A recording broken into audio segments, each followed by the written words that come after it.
Hurricane forecasts are getting better and better at predicting the track of a storm, the actual path it will take across ocean waters, and where and when it will make landfall. In fact, we've been steadily improving our forecasts over the past 3 decades.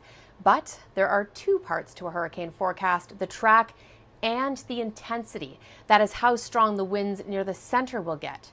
Now, to figure out where a storm will move, we basically look at the upper level winds to see where it will be steered, and our models are getting really good at that. But forecasting the strength of a hurricane is still very difficult.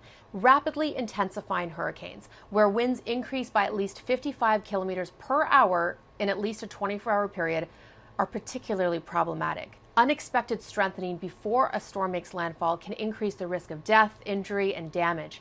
And these kinds of rapidly intensifying storms are becoming more common with climate change. In 2017, hurricanes Harvey, Irma, and Maria all underwent this process. And in 2020, the same thing happened to Hurricane Laura.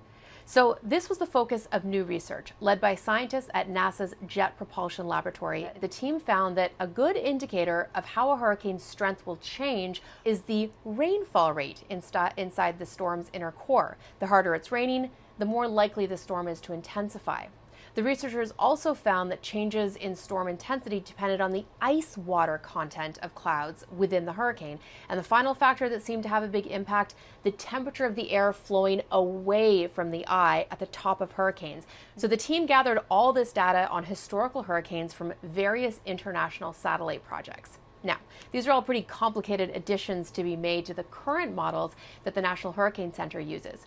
An IBM computer named Watson, you may have heard of this supercomputer. Scientists all over the world uses its computing powers on various projects. So the team trained their model on storms from 1998 to 2008 and compared it against a different set of storms and their performance with the National Hurricane Center's operational forecast models. And here's where things get very interesting. And for those hurricanes that winds jumped by at least 65 kilometers per hour in 24 hours, well, this new model outperformed the current one by 200%. So the team is now testing their model on storms during the current 2020 hurricane season to gauge its performance. So I would say stay tuned to this one. And now you're Science Smart. If you have a science question on your mind, send me a tweet and I'll try to get it answered.